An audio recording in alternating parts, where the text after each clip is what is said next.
Hey gang, this episode of WTF is sponsored by Stamps.com. Go to Stamps.com and type in WTF when you click the radio microphone to start a no-risk trial and get a $110 bonus offer. That's Stamps.com. Enter WTF.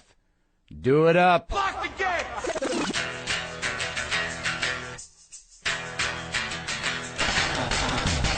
Are we doing this? Really? Wait for it. Are we doing this? Wait for it. How? What the fuck? WTF. And it's also, what the fuck? What's wrong with me? It's time for WTF. What the fuck? With Marc Maron. Okay, let's do this. How are you, what the fuckers? What the fuck buddies? What the fucking ears? What the fuck nicks? What the fuckstables? What the fuckericans? What the fuckites? And of course, all you what the fuckaholics, welcome. Welcome. You're in the right place. You're in a safe place. I am Marc Maron. This is WTF. Thanks for listening. Thanks for tuning in. Let me say this before I forget. We have some big changes to the WTF apps and premium subscriptions this week. If you have the premium subscriptions, please don't forget to listen to the special announcement with instructions on how to take advantage of all the new features on the premium services. And if any of you are having any issue with your apps this week or recently, please email me at WTFpod@gmail.com and we'll try to resolve your problems. Okay? All right. That said, we have an amazing show today. I went to Bill Maher's home, part of his home. It seems like I was not in the home. I was on a property that was nearby the home in a building that housed a screening room. Didn't look like it was used that much, but it was on land that he owned. I will say that. That's all I can tell you. I drove through a gate. I was welcomed by a person. I sat and waited for Bill Maher. Bill Maher is a very interesting guy, great comedian. I know that some of you know him from Real Time. Maybe some of you remember him from Politically Incorrect on Comedy Central. Of course, you remember his run of that show on ABC when he got fired for the thing he said, and a grassroots movement of frightened, angry people who misunderstood his joke had him pushed off of that network. We'll talk about all that. He also wanted me to make sure you knew about his Yahoo is doing a comedy station on Yahoo, and they're going to launch it with a live streaming broadcast of Bill Maher's newest special, Crazy Stupid Politics. That's going to be on the Yahoo Comedy Channel on February 23rd, 7:30 Pacific, 10:30 Eastern. We'll get to Bill in a minute. And it's a lovely conversation. Yeah, he's a comic. He's been a comic for years. I, on the other hand, have also been a comic for years, and I've got a few things that I need to talk about. First of all, I did one of those things this morning where I hit send. I shouldn't have hit send. There was an issue. I got tweeted a picture of an arts weekly in Oklahoma City, stating that my shows there were sold out. They are not sold out. Actually, we added a second show in Oklahoma City at the City Arts Center this Saturday, February 18th. But I immediately said, how the fuck is it? This is going to kill me. It's going to kill the second show. I'm going to lose money because of this writer who wrote this. Who's in charge? And I went into a frenzy. I'm like, I've got to get hold of this writer who interviewed me and put this misinformation out there, and I found his name, and I found his email, and I sent him a shitty message, and then I looked him up on Facebook, and I sent him a shitty message there, and I'm like, is this personal? Why would you do this? And of course it had nothing to do with him. Yeah, the promoter of the show, the producers of the show, whoever's in charge didn't get him the information about the second show, and they went to press, and that's that. The presses have got to roll. Not on that guy. He, of course, gets back to me like, look, man, I got nothing against you. I'm a fan. Why would I do that? So, of course, I have to say, fuck, sorry, dude. I was just angry, and I wanted to follow through. Not only did I want to follow through, but I had to do it through 3 different portals. I had to follow through on Twitter. I had to follow through on Facebook. I had to follow through on his work email. Massive fuck up. Why I couldn't wait it out? But you get into that mode, you're like, I'm fucked, that's it. It's all about me. Why would he do that? It wasn't just an oversight, easily explainable. I guess what I'm getting at is, if you're in the Oklahoma City area, we're good. Second show's been added, come down. You can get tickets, go to WTFpod.com, look for those tickets, and you can come. There's plenty of seats. Please come down. I'm hoping I can hang out with Wayne Coyne when I'm there, and I'm hoping I can get some barbecue. And I'm hoping to, I've got about less than 24 hours in Oklahoma City. I hope I can take it all in. I'm not being condescending to your city. I just hope that I can do something other than get there, freak out, go to the show, leave in the morning. I'd like to get the feel of Oklahoma City. Moving on, I'm getting some central air and heat in my house in the Cat Ranch. Up here at the Cat Ranch, it's been unheated and uncooled since its beginning, since the Cat Ranch was built back in the early 20s. I have not had any of that, and I labor through summers just sitting at home, sweating, wondering if I'm sick, and wanting to go to the movies, or just sit in my car in the driveway with the engine on. Some of you know from interviews I've done here in the summer, just watching famous people sweat across from me, not being able to do anything. And this unit that I got for the garage's AC, no good. So I finally did it. I pulled out a bunch of money I don't really have, and I paid a contractor to get a guy to get on my roof and put one of these things in. They had to lower it down with a crane. There's some beautiful work being done with crane operators. I think they're underappreciated. The great grace of a crane operator that had to figure out a way to get an heating unit, an AC unit on top of my house through trees and wires beautifully. Just found his window, gracefully delivered that thing onto the roof where a dude mounted it. Now, the reason I'm talking about this is in L.A., you just never know who's doing what and who they are, where they come from, and obviously contractors don't have the best reputation. This guy got recommended to me by another person, and he comes over, and in a few minutes I'm talking to him. His name's Dan, great guy. Turns out he's a professional bull rider. The guy who's working on my house, or having people work on my house, professional bull rider. Came out, he quit that racket because obviously it beats the shit out of you, but he was like second in the country. I mean, he's a big dude. This guy, Dan Campbell, big professional bull rider guy, and now he's in my house having coffee.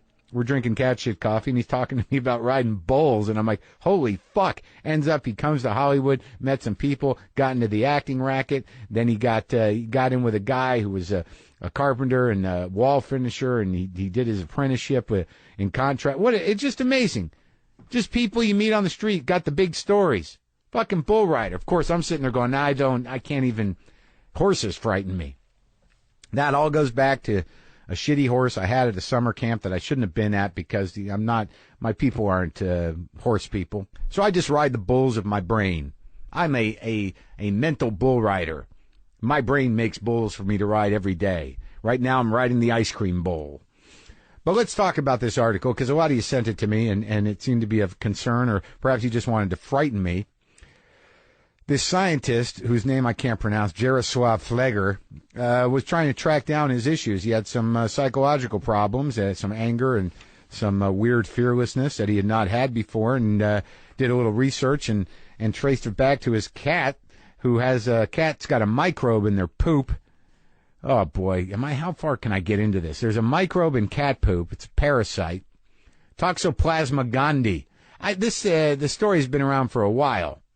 And it's one of the reasons that pregnant women are told not to, to sort of, play with cat poop when they're pregnant because of this problem. But now this guy did some research. They did some studies, and it seems to be somewhat credible that this parasite, if it gets into the human brain, was once thought to be relatively harmless, but could cause some problems in infants. But now they're tracking this down. They're dealing with the evolution of this parasite.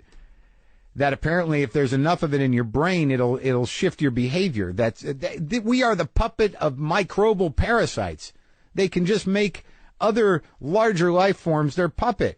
And it's very interesting. Evolutionary science is fascinating to me. I don't understand how things evolve. Obviously, you can break it down to organisms getting their survival needs met, and over time they evolve these very elaborate systems of movement, of color, of behavior. Look, I'm no scientist, but apparently the deal is that this organism needs to reproduce in cat poop inside the cat, and then it's crapped out, so then the next generation of it has to get back into another cat somehow.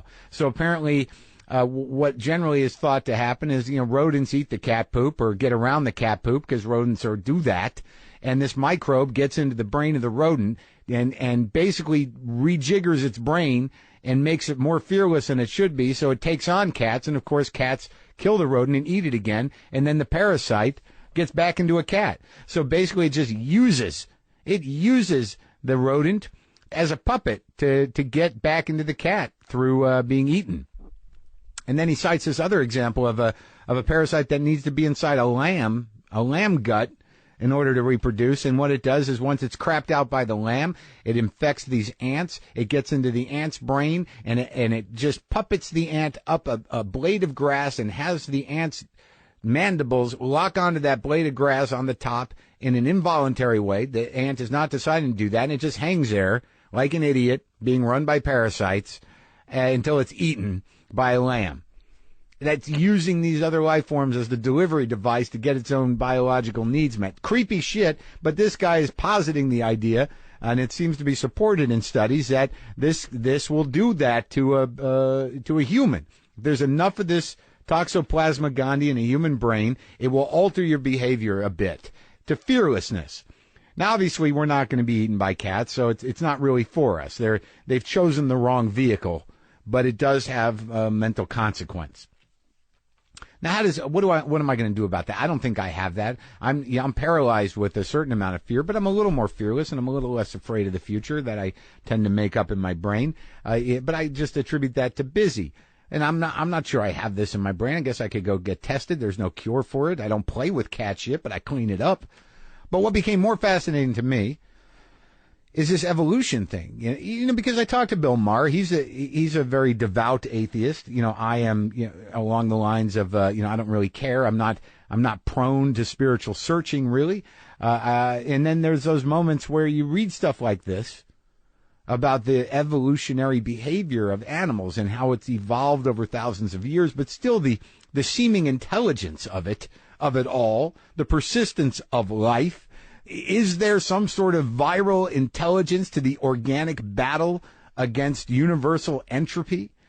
I don't think God has ever been called that, a viral intelligence to the organic battle against entropy. Now, look, there are other podcasts that get into this stuff a lot, aided by a little bit of weed, ongoing conversations about this, about the fascination of evolution. And it's definitely fascinating, but it's one of those things that some people would, certainly religious people would say, well, there's obviously an intelligent design. There's got to be an intelligent designer. This stuff defies logic, this viral intelligence to the organic battle against entropy.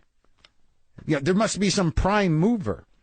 Yeah, I never go that direction with these type of investigations or this type of logic. When I see that these microbes are using rodents as puppets by taking over their brains so they're not afraid of cats, all I think is like, oh, we're fucked. It's only a matter of time. We are definitely fucked. I mean, we can't, look, we can put people into space. We can land people on planets. We have bank machines that we can use all around the world, but we can't get a handle on the human body and what we're carrying around in it. We can't get a handle on the human brain, but these fucking microbes can. So it's only a matter of time. If there is some sort of prime mover, if there is some sort of intelligent designer, and I'm not the first to observe this, he's got to have one hell of a sense of humor to give us all these gifts of reason and resources and ability to decipher and create and understand. That we're just going to be wiped out by a fucking renegade strand of DNA or a goddamn microbe that might not even be meant for us. That's some hilarious fucking God, if you ask me. Look at these ridiculous humans. They think they can fight those single-celled organisms or even worse yet, just weird strands of RNA that require a body to exist. They can't win. I can't even see them. They're in my brain. There's a good chance that some part of my brain is just looking for a lion to tease so I can deliver my cargo of Toxoplasma gondii into the guts of a cougar.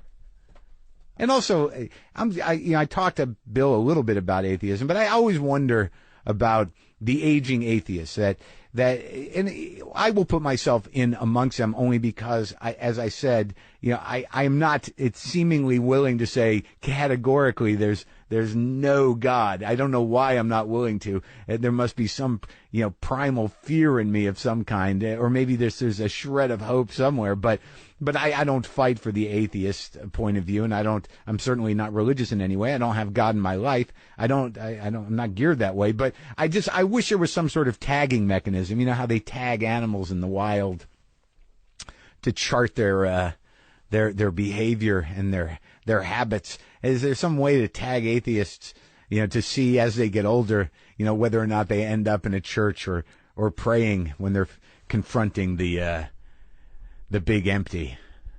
But then again, I don't want to give any weird Christian fascists any ideas about tracking people. God knows we're already being tracked already. Right now, I'm being tracked. Right now, I'm being tracked and puppeted by microbes.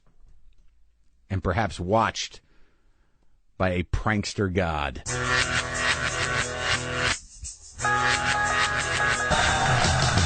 As you know, occasionally our show is sponsored by Stamps.com. I can get you a deal there, but let me read you an email first because we're doing the Stamps.com mailbag segment.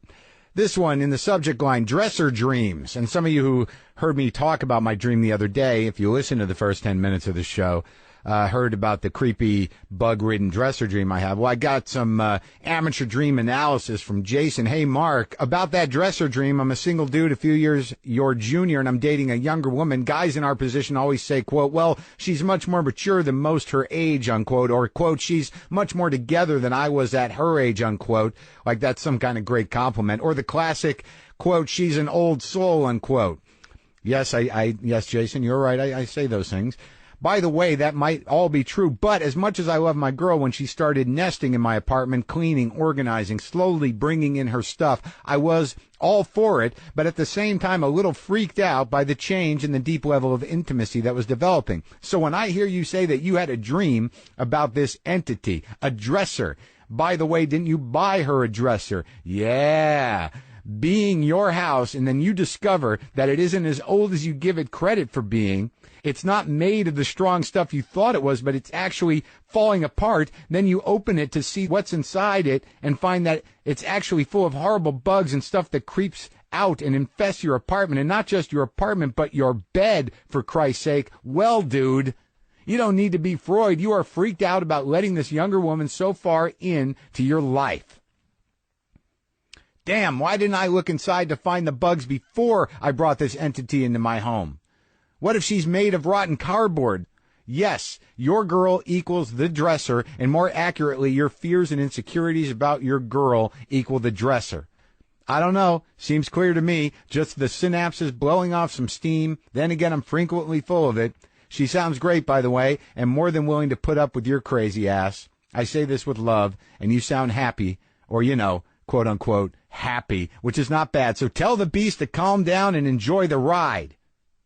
Anyway, I hope you found this mildly interesting. I'm sure others have pointed it out, but just thought I'd toss in my 2 cents worth. Cheers, Jay. Look, man, I think you're right. It's a good analysis, and I appreciate it. Just a little fear, and I appreciate it. I'm going to talk to her about that tonight. So let me just tell you this. When you go to the post office, you're never just in and out. And who has the time to do that with your life? Take my advice. Use Stamps.com instead. You can access all the services of the post office, and it is U.S. postage, so they are getting the bread. If you're concerned about the post office, you buy and print official U.S. postage using your own computer and printer, print stamps and shipping labels for any letter or package right when you need it. The mailman will just pick it up. You just put it on. You make your own stamps. How fun is that? It's almost creative. You'll never have to go to the post office again. Look, I'm busy constantly. At least I think I am. And that's why I use Stamps.com. It saves me the time and the hassle of going to the post office, which used to eat up a couple hours a week. So use my promo code WTF for a no-risk trial plus a $110 bonus offer, including a digital scale and $55 of free postage. So don't wait, folks. Go to Stamps.com. Before you do anything else when you're there, click on the radio microphone at the top of the home page and type in WTF. That's Stamps.com. Enter WTF. And thanks for the email, Jason. Yeah, you got me thinking.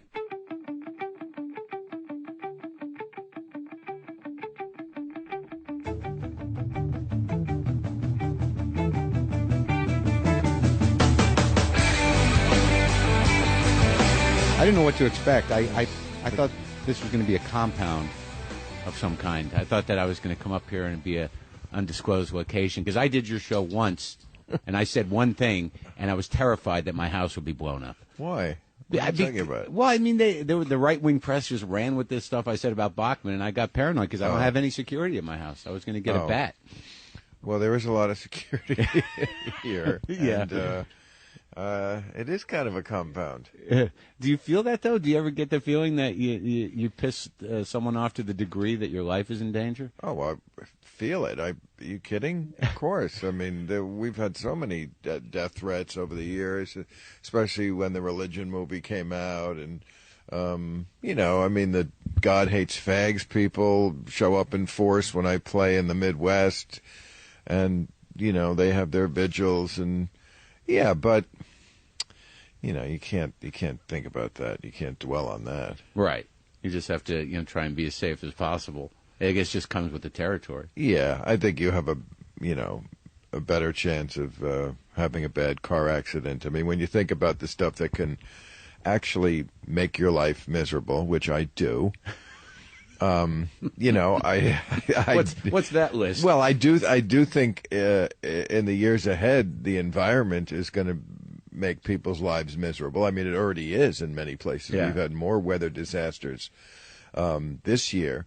The Republicans, of course, are all about money. They don't seem to notice that this is costing us economically. It cost us something like $50 billion to pay for catastrophic weather events this year. That's they just see that as more privatized industry. And if they can pay somebody to clean it up, just funnel money into our friends who will fix that. They're building a large roof for the entire planet. But, I mean, that, I think, probably in my lifetime will cause a lot of pain to a lot of people, and I may be one of them. We all may be one of them. I mean, no matter how rich you are, it's the same air. That's right. And, and I think they're just hedging their bets that if everybody can't breathe on the same day, then no one gets blamed for anything. But I always think, like, of all those kind of things, and terrorism and death threats, and it's all possible. The thing that is most likely to really fuck up, can I say fuck up? Sure. Okay. Your life is a car accident. Yeah, or a woman. That's true, too, yeah. Yeah, that's true, too. Go either I used way. to say years ago, people talk about AIDS. I'm still worried about the frying pan in the head.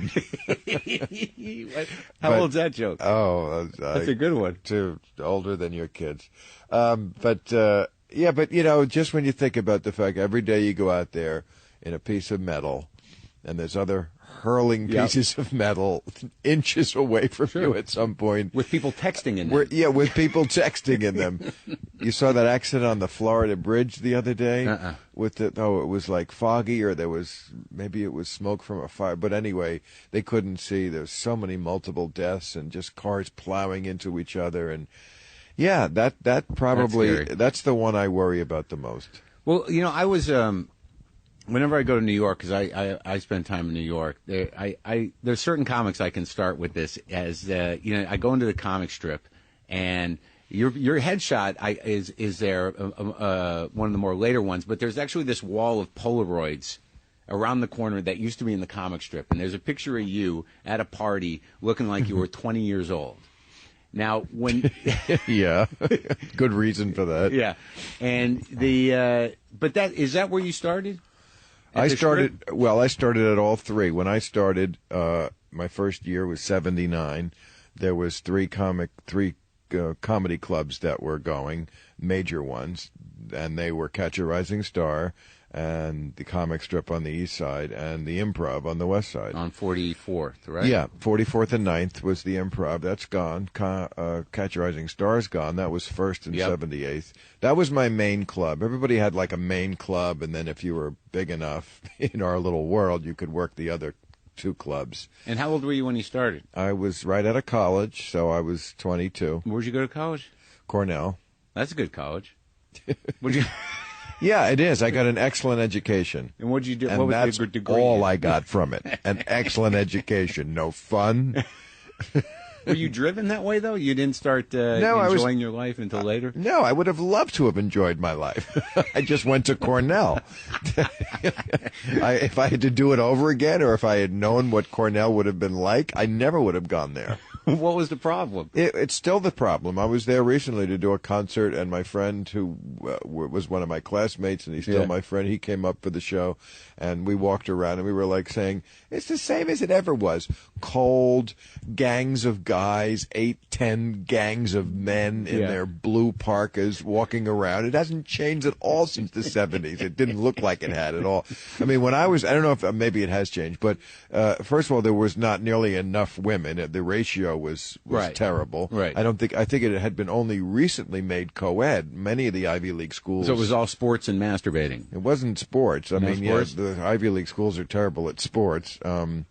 It was definitely a lot of masturbating, if you count that as sport.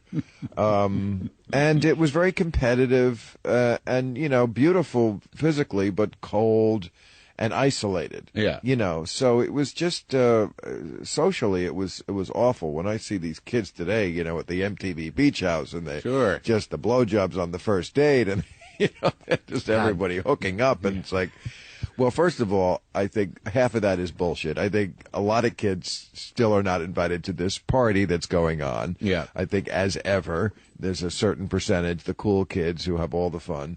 And if you're not in one of those kids, and I certainly wasn't in either high school or college, it can be rough. But it was especially rough at Cornell. Well, what kind of kid were you in high school? I mean, I was, not an exceptional kid in many ways. I was good. I was a diligent student. I don't think I missed a day of high school. And you were a good student?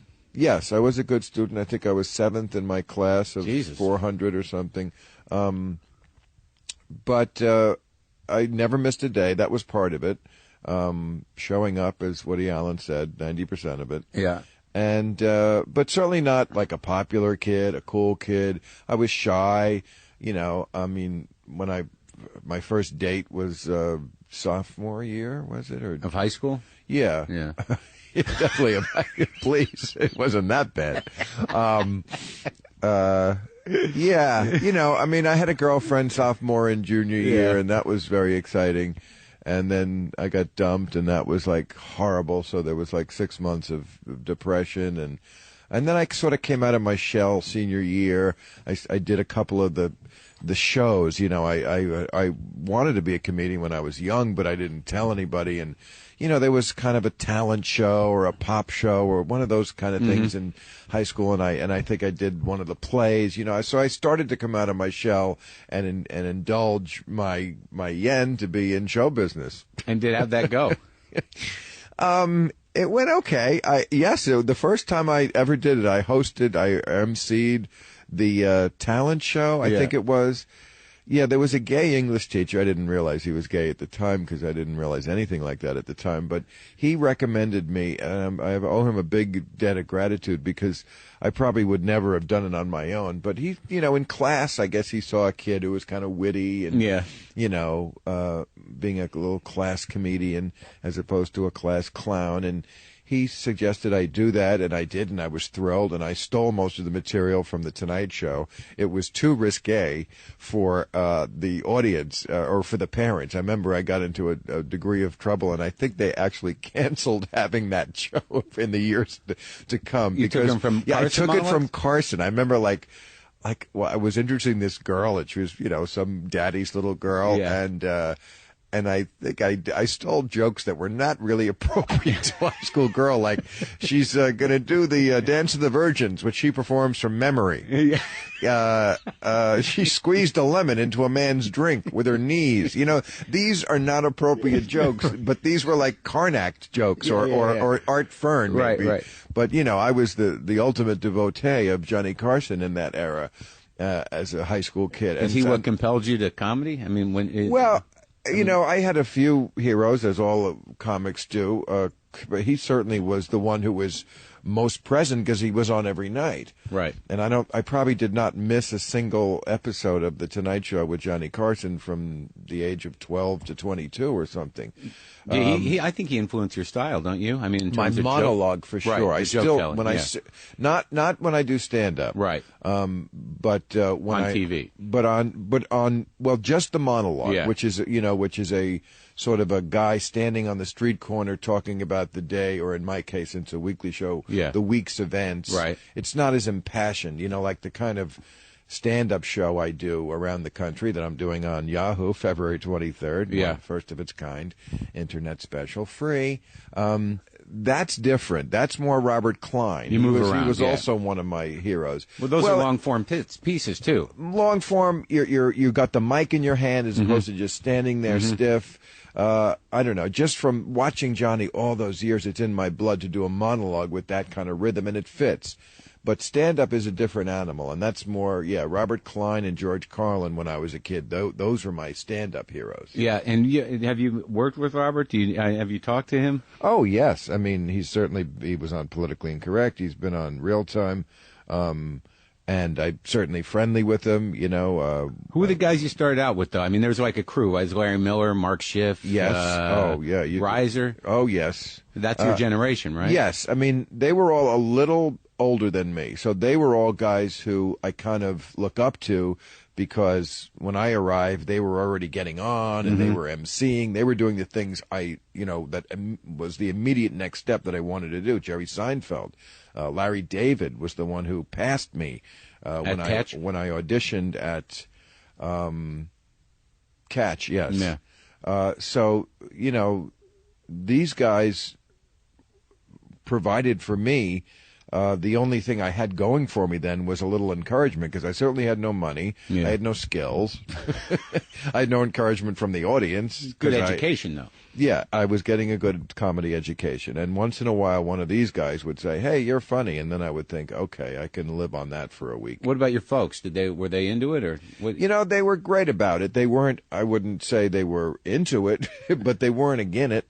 I remember when I said to them, because I went all through college, never sort of mentioned what I wanted to do with my life, which is weird. It didn't come up? Didn't really come up. What was your father's business? My father was in radio. Oh, really? He was a broadcaster? Yes, he was a newsman. In the era when every news station had news at the top of the hour. Yeah. So he worked in New York.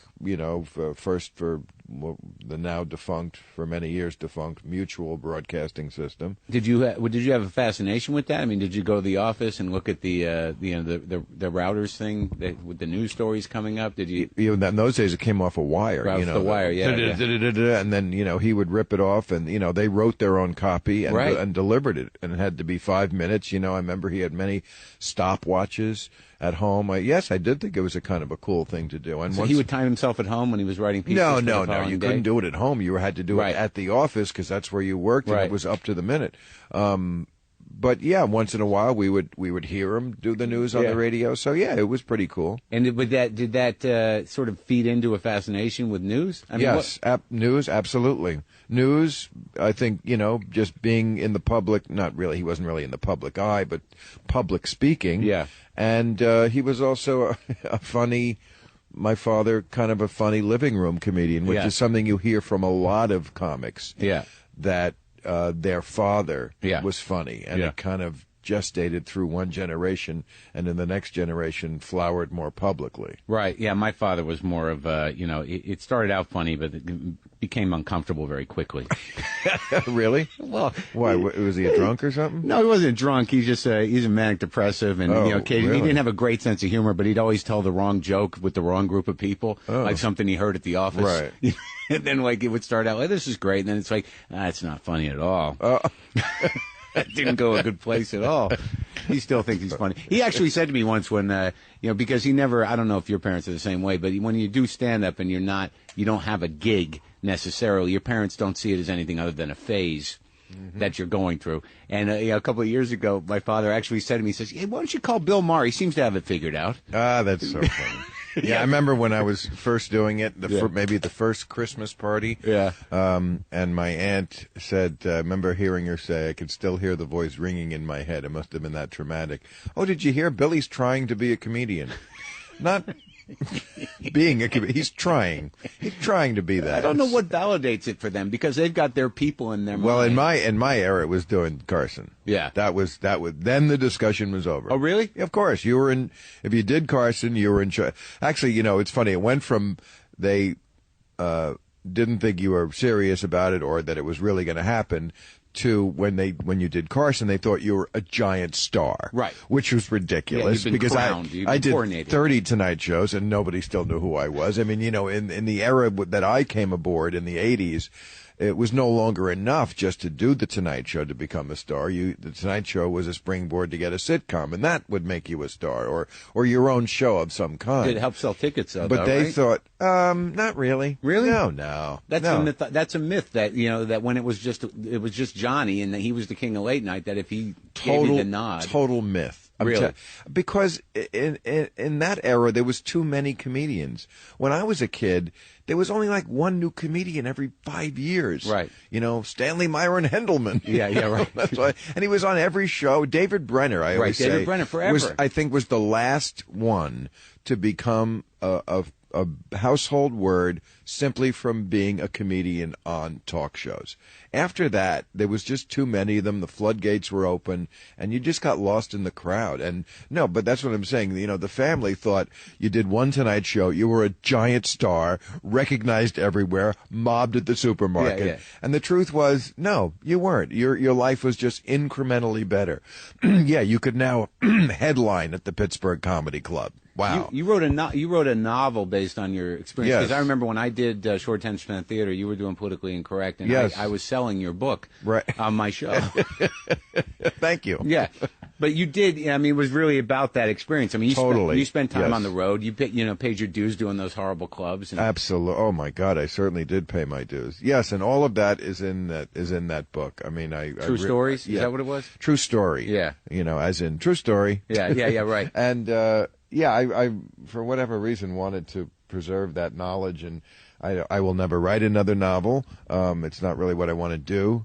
And I think most people who do write novels write the same novel over and over again. Mm-hmm. So I figure just write one good one about the one thing that you know about that hasn't really been explored, and call it a day. And that's what I did. But so when you were doing stand-up in New York, when did you move to L.A.? After the first Tonight Show? When did that happen? After the third Tonight Show. Actually, during the third Tonight Show, because in that had somebody doing it. But in that time, whenever I was flown out from New York to do the Tonight Show, the best part of the gig was the airfare. Yeah. Because they, by AFTRA rules, they had to fly you first class. And of course, we would turn in the tickets and get the money. Yeah. First class ticket was like $2,000. Yeah. And you could fly coach for $200 and make $1,800 on that. So the third time I was given a ticket, I said, "Oh well, I'm no fool. I'm going to use this to move." Yeah. And it was New Year's Eve going into '83. Wow. And the interesting thing about you is that I don't know that people of the generation a little younger than me, realize that you paid all these dues and that you were you were a real sort of like hands-on, on-the-road stand-up comic guy. Still am. Yeah. Just that my on-the-road experience now is so much more pleasant. But, I still do, 60, 65 stand-up dates a year. And I'm always, every couple of years I've done a special on HBO. I've done 9. I mean, this year I decided to do it on Yahoo, like I said, the one coming up in February, because I thought, well, the audience on HBO, they get me all year long anyway. Let's broaden this out. And so this is really exciting to me. But when you came out as a comic, because I was, it wasn't your goal to become necessarily this, iconoclastic, cultural commentator. I mean, you were primarily a joke comedian, correct? Yeah, but I always wanted to, and always tried to do material about politics, not exclusively, and I still don't do it exclusively. Right. Either on the show, although the show was much more politically focused than the stand-up act, although that is still also mostly politically focused. But, when I was young, I tried political jokes, but I was too young to write good ones, and I was too young to be taken seriously by the audience for good reason as a political commentator. You just don't have gravitas when you're 24. But did you have what was your degree in college in? English. Okay. So with the politics thing, like, because when I did Air America, I mean, I was a reactionary, politically. I was not familiar with the nuances of legislation. That's what made it good. Yeah, it's just he's an aggravated man who seems exactly. not that educated on this stuff. But like when you came out to L.A., I mean, you were doing whatever you could do to get into show business, right? I mean, you did a lot of movies. When I was in the clubs in New York from '79 to '82, it was de rigueur that we all thought we needed to get 5 or 6 clean 5-minute segments so that you were ready when the Tonight Show called, so that you were able to rip them off. So if the first one went well and they asked you back in a couple of months, you had another one of clean 5-minute material. So, and then after you did a few of those, you would get a sitcom, because that's what happened to, we saw Robin Williams got Marc and Mindy, and then Jimmy Brogan, remember Jimmy Brogan? Yeah. He got a show for 10 minutes where he was an angel, and and we all, Jerry Seinfeld was on Benson. Yeah. We all lived this template. We would do our 4 or 5 and be on Tonight shows, and then we would be on Benson or some sit. We all, Freddie Prinz also, this was the idea. You knew him? So, no, he was He's dead a little older. when he died in 77 when I was at Cornell. But that was the idea. I saw him on the Tonight Show first. Sure. Hey, comedian, stand-up comedian, gets a sitcom. So that's what was in our heads. So yes, I came out in '83. Immediately, I did get a movie, DC Cab. Yeah. With Charlie Barnett. With Charlie Barnett and Gary Busey and Marsha Warfield and Mr. T. Yeah. How could I forget? Were you excited about that? Of course. I was 27. I just moved out to California. Now I'm in a major movie. Of course. It was extremely exciting. And then I got a sitcom, Sarah, with Gina Davis, and, and then I got another. So the 80s was mostly living that life. I made my living in the 80s as an actor. I also never stopped doing stand-ups, never stopped doing my Tonight shows and so forth. But my mind was more focused on, acting and like getting ahead that way. It wasn't until like the early 90s when I was like, oh God, I don't want to, it was like doing my 4th sitcom with Sam Kinison, and it was just... The one where he was in the drawer? Yeah. I was not a fan. I mean, he was on heroin at the time, so he would keep the whole cast waiting for hours and sometimes days while he either didn't show up or sobered up. So that was the one with Tim Matheson? Yes, exactly. And he was already sort of arcing down. Yes, I mean, that was he was on a sitcom. It was a concession. Yeah, Mr. Wild and Crazy was on a sitcom. And he probably just hated it. And I hated him for keeping us waiting. So... Did you ever have one developed around you? Oh, yes. In a few years earlier, I had, when the fledgling Fox network, I was pretty hot off a couple of the sitcoms I had done, so they allowed me to create my own. It was called Bill Gets a Life. Yeah. And who'd you write that with? Nobody. And Gary Shandling. What am I saying? Gary Shandling was the executive producer. Uh-huh. And it never got on the air, but that was an attempt. It really, the idea in my head really was very similar to the sitcom King of Queens. Right. The idea was a guy who couldn't believe he had married a girl, who was so out of his league. Right. I think that's King of Queens. I don't know what the pilot was, but it just turned out to be 2 people that talked a lot at each other. Oh, okay. Well, I mean, but was there a point where you were like, you felt like you were doing yourself a disservice by doing those, like by just being a comedic actor, or was there a point where you're like, fuck this, I gotta talk? A number of times in my career, I've been lucky, as many people have, I think, by the imposition of failure, which turned out to be a blessing in disguise. I'm very glad that the sitcom I did to start, Sarah, which everyone said was a no-miss, had to be a hit because it was Gary Goldberg, who was the producer at the time of Family Ties, which was a giant hit. He was the hottest producer in town, and it was what a cast, Bronson Pinchot and Alfre Woodard, and I'm glad that didn't go anywhere, because I remember when the ad came out in TV Guide, and it had the four of us, Alfre, Bronson, Gina, and I, with a little description of who we were, and under my picture it said The Office Creep. So I could have got typecast as The Office Creep for the rest of my life. And then I was lucky, really, looking back, when Politically Incorrect got canned after 9/11, because I should have walked away from that before 9 years to do the show I'm doing now. So sometimes out there, kids, just remember, failure can be good for you. Well, I mean, but was Politically Incorrect your idea? I mean, I know you worked with Nancy Geller, and Scott Carter's been with you forever. Ever. How did that come about? I mean, how was that transition? I had always wanted to do that kind of a show. In fact, I kind of did it for a week in the summer of 1990. The CBS in the summer of 1990 gave a bunch of people 1 week to try out on the air. You can watch them somewhere, probably, a late night talk show. And you could sort of create your own idea for a show. And this was sort of my idea. And so I had that idea for a long time to do that kind of a show. And luckily, in the fall of 1992, Comedy Central was just new and desperate enough to buy it. And did you, because when I started doing political stuff, I mean, did you have as in-depth the knowledge of everything as you do now, or were you briefed? I mean, did you, because I just wonder how the staffing on that works, because you know your shit now. I mean, I think I always had an advantage because of what we were talking about before, my father in the news industry. Yeah. Unlike most families who at dinner, I don't know what they talk about, or they watch TV. My family was into talking about the news. It was always in my house.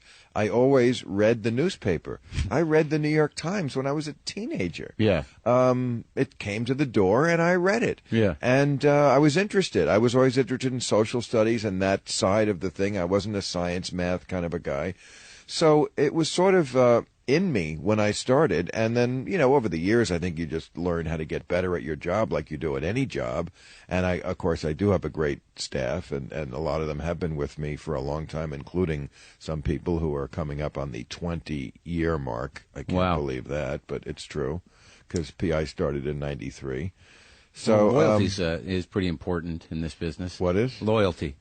Loyalty. I've been lucky with that. Yeah. I mean, they all came out to L.A. None of them wanted to, because they were all from New York. We started in New York with the original PI on Comedy Central, and nobody wanted to come out to L.A. Of course, the second they were here, they were seduced, as everyone is. Yeah. It's so nice here. I don't know why people compare the two. I mean, people are like, I don't know, New York and L.A. They're totally fucking different. Completely different. And I don't know why New York, which I have great affection for, it's the city I grew up right next to, which where my father worked every day.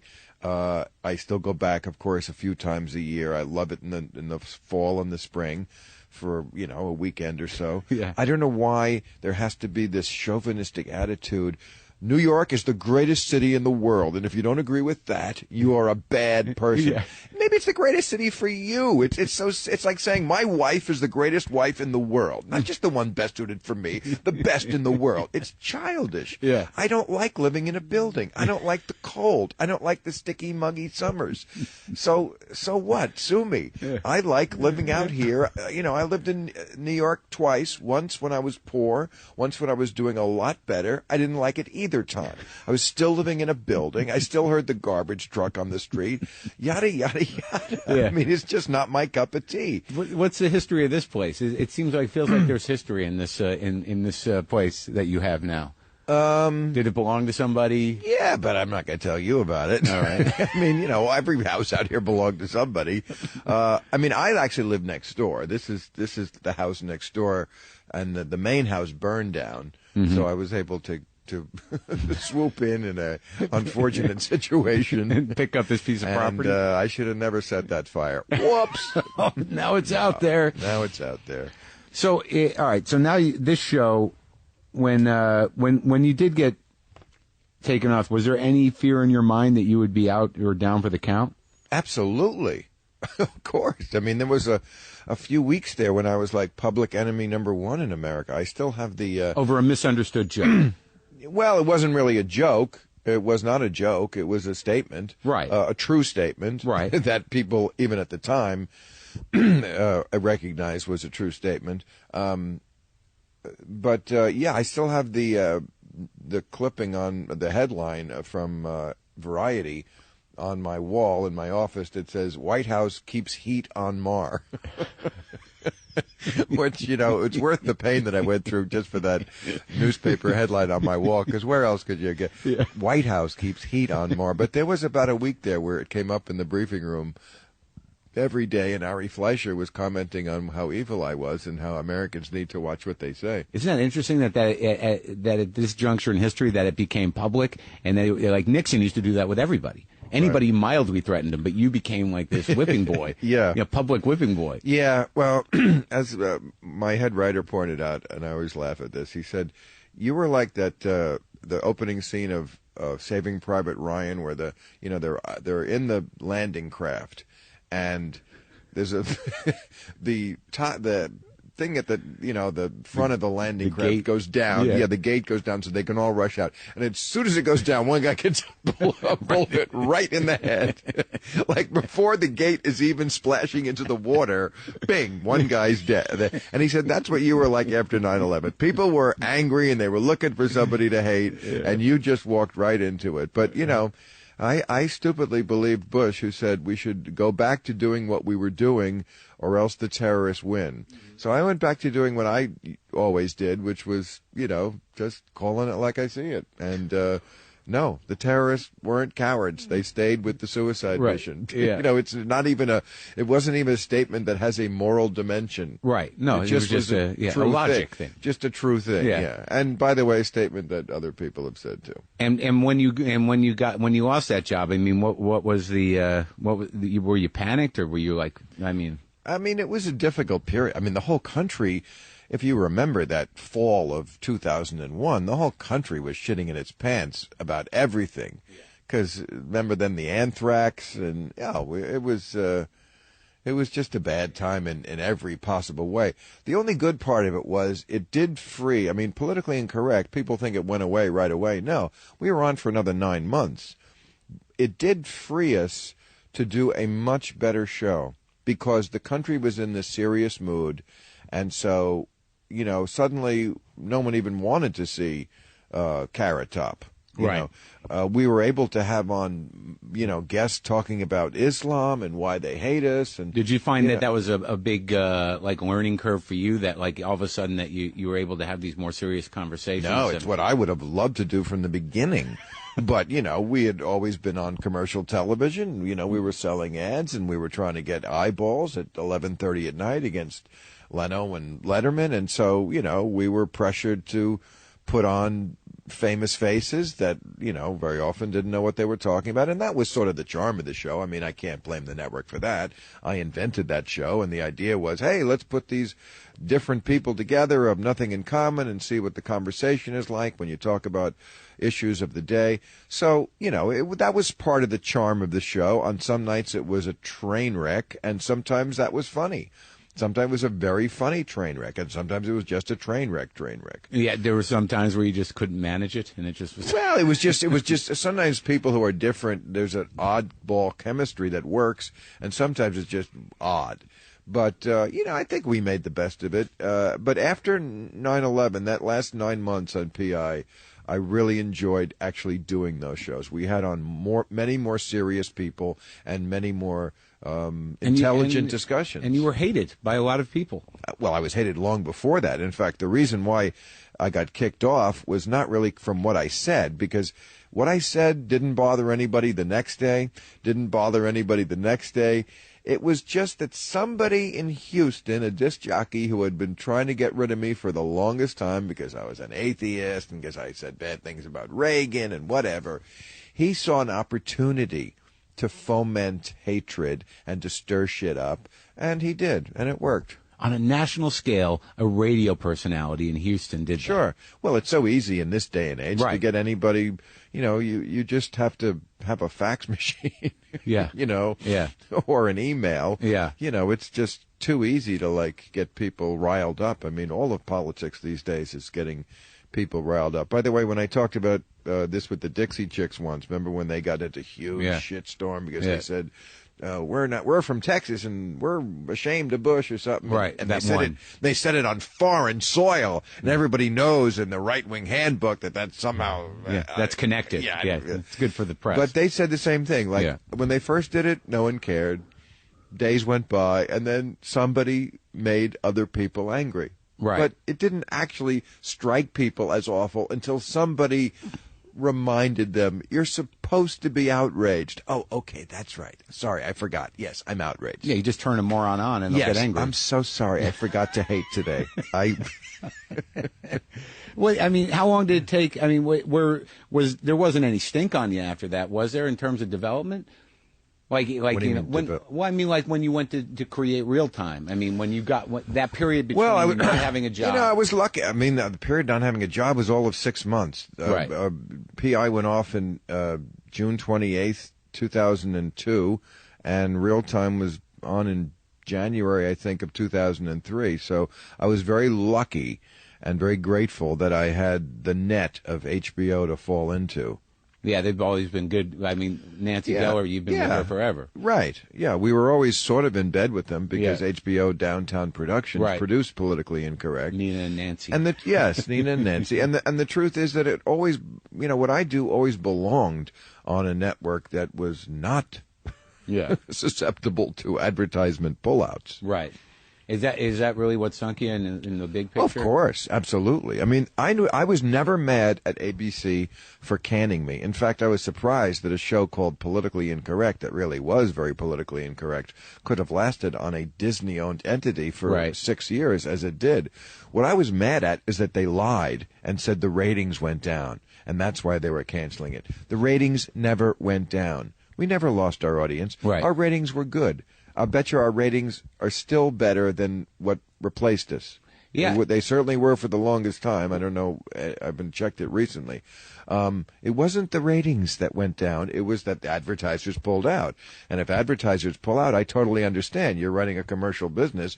That's intolerable. You have to make money. So I never mad at them for canceling me. Just don't lie about why. Well, it's amazing that it seems to me that with Real Time and all throughout the shows you've done, you've maintained a rare audience in intelligent grown-ups and slightly enlightened younger people that most TV really just dumbs down everything. And like when I appeared on your show, I mean the feedback was amazing. I mean a lot of intelligent adults watch your show, and there's not listen to this, by the way. I've had so many people say, "When are you doing that?" Oh, really? Yeah. No. I mean, you have quite the following too.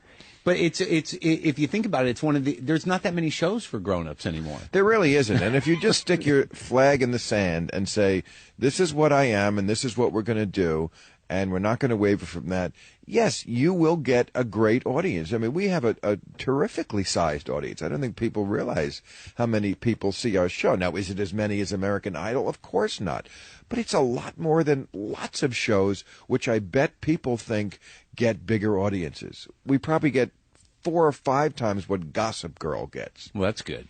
But I'm saying Gossip Girl's on the press cover material? of magazines. And Yeah. I'm just saying that, in this day and age where there are so many different choices and different channels, it's such a niche marketing situation, you can survive with numbers that 20, 30 years ago were laughable. Right. But lots of, I remember when Johnny Carson and probably Jay Leno has a very similar late night viewership, let's say 5 million people.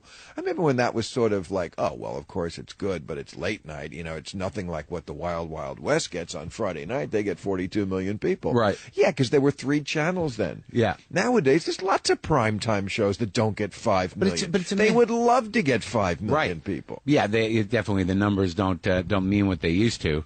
But it's amazing to me that when you watch Johnny Carson, when you were a kid, and when I was a kid, that you're the only show that that has writers on, that has artists on, that has people from other areas of expression that are sophisticated. I mean, there was a time, unless I'm hallucinating, where Carson would have Norman Mailer on or George Plimpton because on. Yes, especially when it was 90 minutes. Yeah. The Tonight Show used to be 90 minutes. And people could sit without a laugh for 5 minutes. I mean, what Absolutely. the fuck? Why has it got to be a goddamn circus all the time? Right. I mean, I turn on some networks and you feel like I'm being attacked by children. I don't know what is going.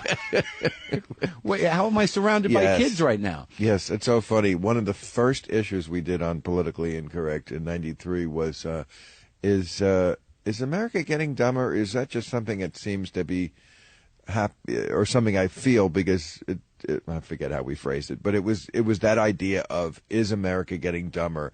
And here we are 20 years later, and it only has gotten dumber. Well, I think it's a gratification thing. I just think between the internet and television and what's offered, people need to be like, it's like they're feeding. They're not thinking.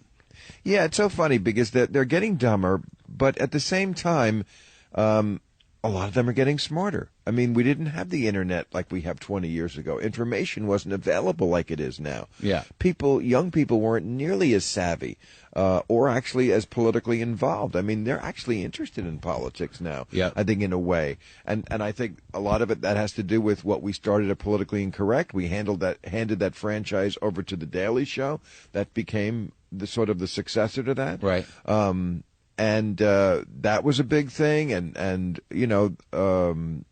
other shows, and Obama comes along, and he's a kind of a cool cat that got elected president, and we got a black president, and it's not like it was when I started, when you really had to fight this idea that politics was the most toxic thing you could put on television or talk about on television. It's not anymore. Well, also it's become framed from the news networks as sort of a sporting event. I mean, there is a pace to it where and it is. It definitely is, and there's something disillusioning about that to, I think, more intelligent people, that really the fight for the moron's brain is paramount. The fact that somebody can watch a political commercial that's 60 seconds long and go, well, I'm changing my mind. What are you, fucking idiot? Right.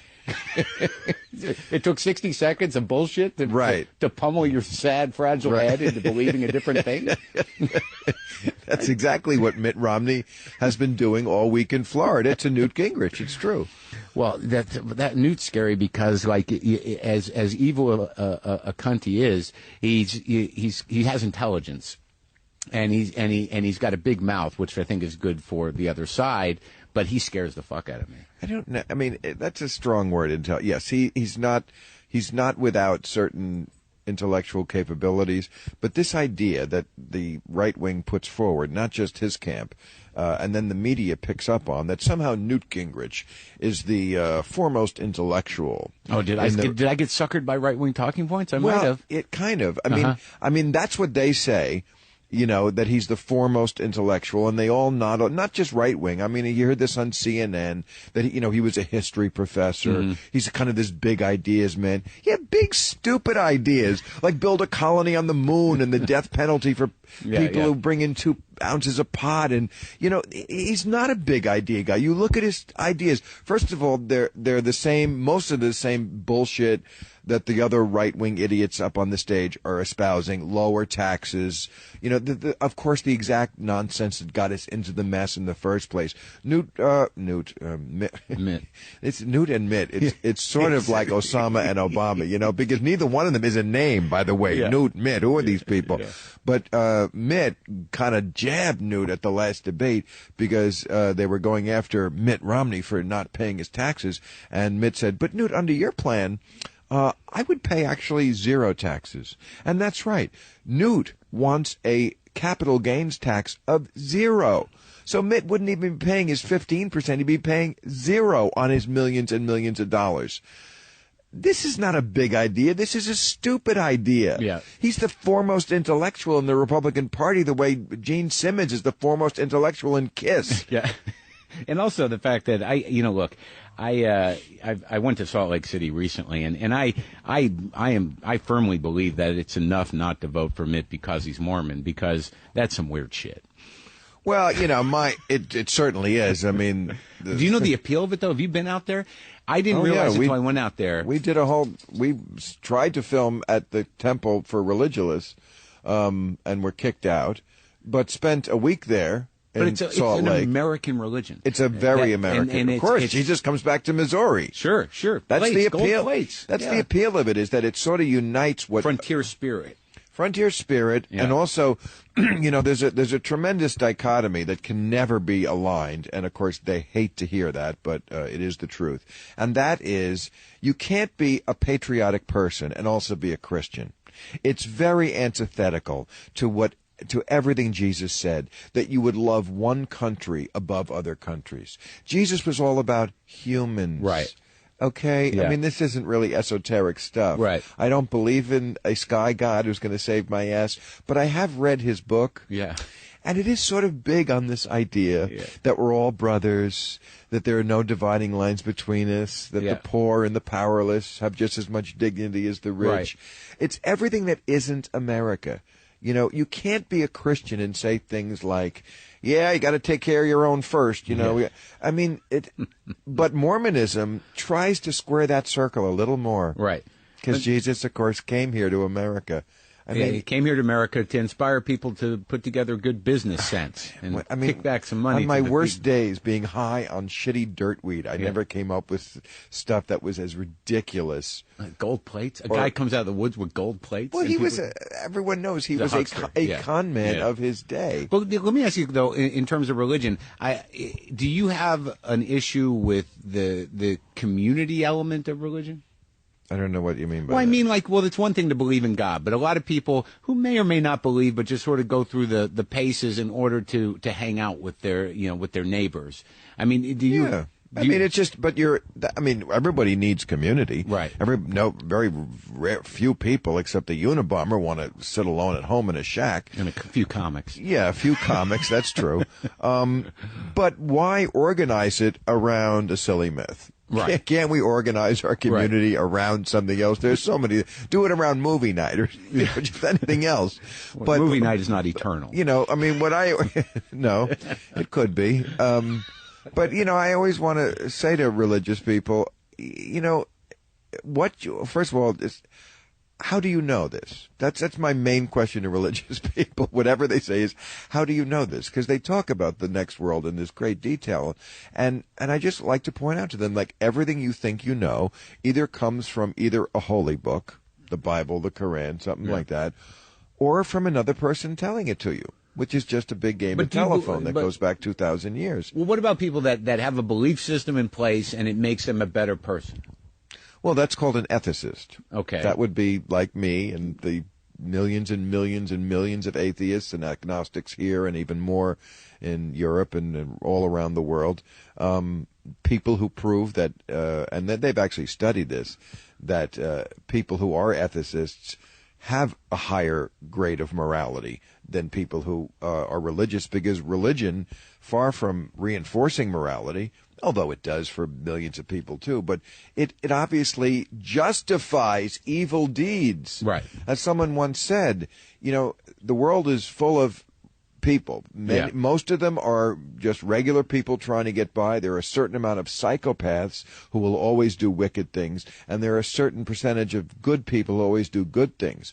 But to make a good person do wicked things, you almost always have to introduce religion into the equation. Right. In other words, to make Muhammad Atta, who probably was just a regular guy, he wasn't born an evil person, but he was brainwashed into this religion, to make him fly an airplane into a building, he had to believe that this was a way to get to paradise and that he was doing the right thing. And he obviously had some vulnerability about his purpose in life. I mean, I've done some reading about the idea, the nature of people's desire to believe in something bigger than themselves in order to feel that they have purpose in the world is a vulnerability. Right. It's a human vulnerability.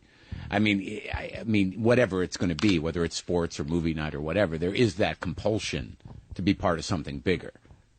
I agree. And I just think it's time we organized it around something other than what some desert dweller wrote 2,000 years ago. Well, yeah, and I agree with you. I've said recently on stage that you only get religion two ways: either you're brought up with it and it's pummeled into your brain by frightened parents, or your life goes off the rails to such a degree that you don't know where else to turn, and it's either Jesus or massage therapy. Prison. yeah, you're in prison. I totally get that you need Jesus. Or else maybe you just things didn't work out in show business. And you want to be a yoga instructor. I mean that's a safer path. Right. Do you have a problem with spirituality in general?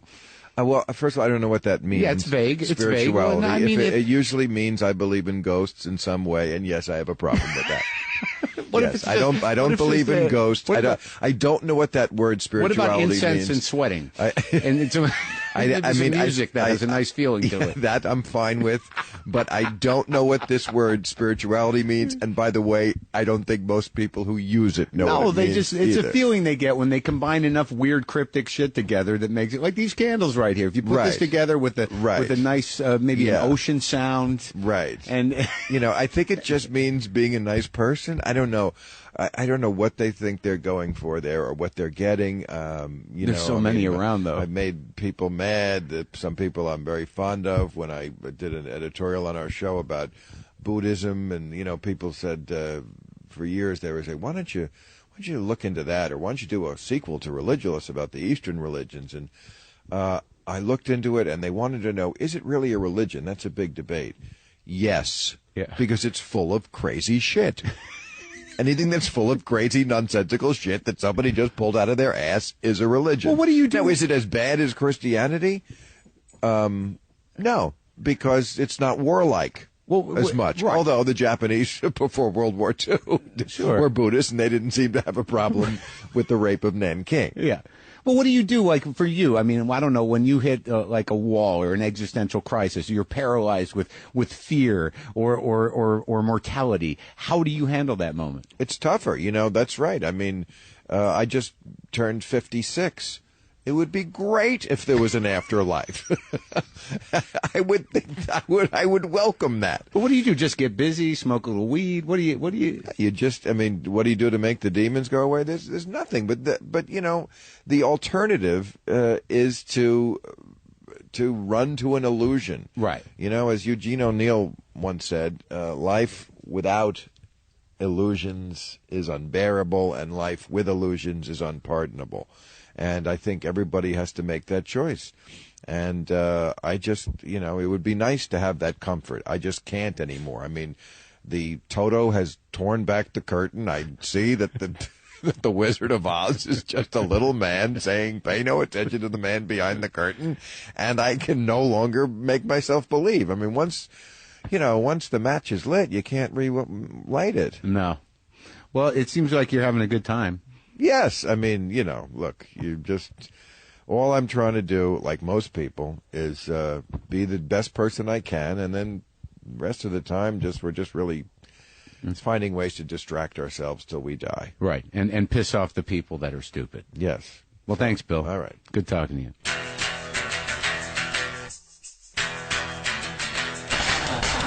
Well, that's it. That was a lovely chat with Bill, and we were a little tight on time there.